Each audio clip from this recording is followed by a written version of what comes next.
Mutton சுவரொட்டி இது ஊர்ல நமக்கு இப்படி எல்லாம் கிலோ கணக்குல கிடைக்காது. ஆனா குடல், கிட்னி, லிவர்னு எது வேணும்னாலும் இங்க துபாயில கிலோ கணக்குல கிடைக்கும். ஹஸ்பண்ட் ஃபிஷ் மார்க்கெட்ல இருந்து இந்த மட்டன் சுவரொட்டி வாங்கிட்டு வந்திருந்தாங்க. இது 1/2 கிலோ அளவு இருந்துச்சு. இதை வச்சு மட்டன் சுவரொட்டி ரோஸ்ட் எப்படி பண்றதுன்னு பாக்கலாமா? சுவரொட்டியை நல்லா வாஷ் பண்ணி ஒரு பேன்ல சேர்த்துக்கோங்க. இது கூட 1/2 டீஸ்பூன் மிளகாத்தூள், 1/4 டீஸ்பூன் மஞ்சள் தூள், 1/2 டீஸ்பூன் மல்லித்தூள், 1/2 டீஸ்பூன் நல்ல மிளகுத்தூள், 1/2 டீஸ்பூன் உப்பு, 1/2 டீஸ்பூன் இஞ்சி பூண்டு விழுது. இது கூட தண்ணி சேர்த்து நல்லா கலந்து விட்டுக்கோங்க. ஸ்டவ் ஆன் பண்ணிட்டு கூட கொஞ்சம் கருவேப்பிலை சேர்த்து வேக விடுங்க. இத குக்கர்ல பண்ணீங்கன்னா 2 விசில் விட்டு எடுத்துட்டு அப்புறமா வத்த வச்சு எடுத்துக்கோங்க.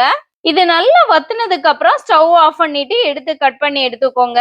சுவரொட்டி எப்பவுமே வேக வச்சுட்டு தான் கட் பண்ணணும், இல்லைன்னா அதுல உள்ள சத்தெல்லாம் போயிடும். இது ஹீமோகுளோபின் அளவு கூட்டுறதுக்கு ஒரு நல்ல ஃபுட்டு.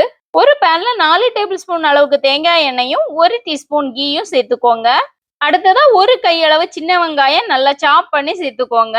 இது கொஞ்சம் வதங்கினதும் பட்டை, கிராம்பு, ஏலக்காய், 2 பச்சை மிளகா, 1/2 டீஸ்பூன் இஞ்சி பூண்டு விழுது, 2 டேபிள் ஸ்பூன் அளவுக்கு தயிர் சேர்த்து நல்லா வதக்கி விட்டுக்கோங்க. அடுத்ததா ஒரு தக்காளி நல்லா சாப் பண்ணி சேர்த்துட்டு 1/2 டீஸ்பூன் உப்பு, 1/2 டீஸ்பூன் மிளகாய் தூள் சேர்த்து வதக்கி விட்டுட்டு கொஞ்சம் கருவேப்பிலை சேர்த்து ஏற்கனவே கட் பண்ணி வச்ச சுவரொட்டியும் இதுல சேர்த்து 10 நிமிஷம் எண்ணெய் பிரிஞ்சு வந்ததுக்கு அப்புறம் இறக்கிக்கோங்க. இந்த ரெசிபி நம்ம ஃபம்ஜம் வித் சால்சா சிஸ்டரோட ரெசிபி. இதுல கொஞ்சம் சேஞ்சஸ் பண்ணியிருக்கேன். சம்பவம் சூப்பரா இருக்கு.